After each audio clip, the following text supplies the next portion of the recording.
Les pousses de bambou. Conte d'origine chinoise. Le bambou est une plante tropicale miraculeuse.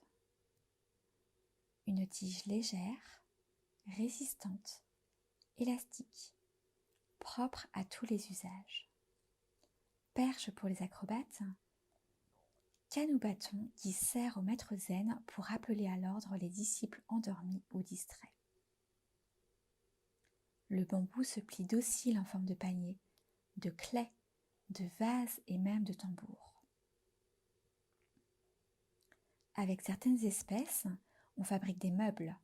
Avec d'autres, au Japon, en Chine, on construit des villages entiers. Une espèce singulière, précoce et charnue est appelée bambou mozo.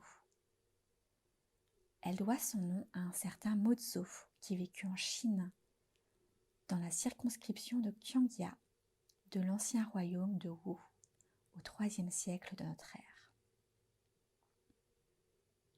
Voici l'histoire de Mozo, telle que nous l'ont transmise les siècles passés. Mozo, orphelin de père, vivait seul avec sa mère, à qui il vouait une grande piété filiale. Employé aux travaux publics, c'était un scribe modèle qui calligraphiait à merveille, et chacun l'appréciait pour sa modestie et son zèle. Pendant ses heures de liberté, il courait la campagne afin de ramasser une espèce de bambou particulière, dont les pousses grosses et tendres constituent un mets raffiné. Sa mère en raffolait.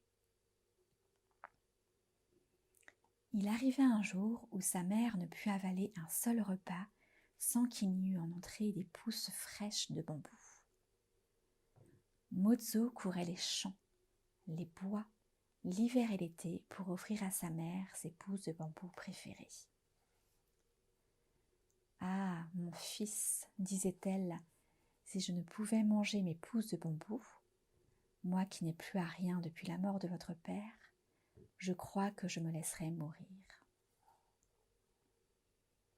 Et Mozo courait la campagne, explorait les champs, les prés, la lisière des forêts, et il rapportait tous les jours à sa mère les pousses de bambou qu'elle aimait.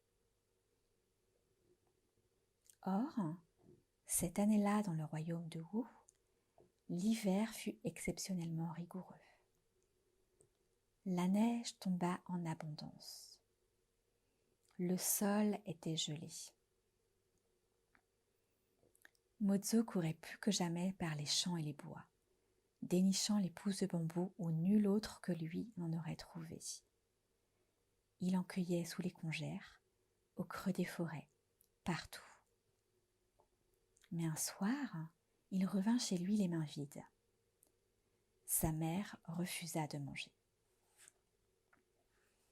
Les jours suivants, Mozo rentra bredouille et désespéré. « Mère, je fais de mon mieux.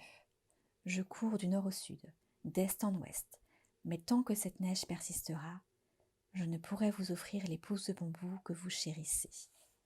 Je vous en prie, consentez à manger. » Mais la mère de Mozo ne répondait pas.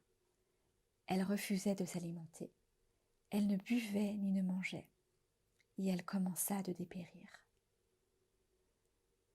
Le ciel était bleu, froid, implacable, et toute la campagne durcie sous la neige gelée. Alors, un matin, Mozo désespéré se tourna vers le ciel. « Depuis des années, se lamenta-t-il, matin et soir, du nord au sud, d'est en ouest, j'ai cherché partout les pousses de bambou. Pas un seul jour je n'ai manqué de lui en apporter, afin qu'elle ne meure, et aujourd'hui je ne puis en trouver. » Il se tordait les mains, accablé, et il fixait le jardin devant la maison, et la neige froide, indifférente à son chagrin.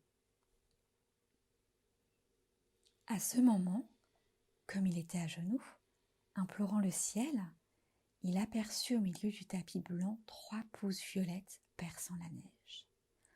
3 pousses de bambou. Il les cueillit et les apporta à sa mère. Celle-ci mangea et but et fut sauvée. Depuis lors, ce bambou s'appelle au Japon comme en Chine le bambou mozo. Il est le symbole de la piété filiale.